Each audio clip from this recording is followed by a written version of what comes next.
Parating pa lang ang bagyong Malse pero may mga pag-ulan ng nagpalubog sa bahay ng mga palayan, tulay at kalsada.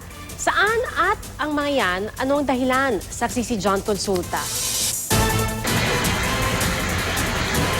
Kasunod ang muli pagbuhos ng malalakas na ulan na dala ng Intertropical Convergence Zone. Ang pag-apaw ng ilang ilog at maging ng Laguna Lake. Kaya ang Wawa Park sa Paete nagbistulang swimming pool. Preemptive po, kaya yung sapilitan na paglilikas po ng mga kababayan po namin dito. Kapag yun po ay talagang alam namin na maapektuhan sila ng malakas na kung sakali man ay may bagyo.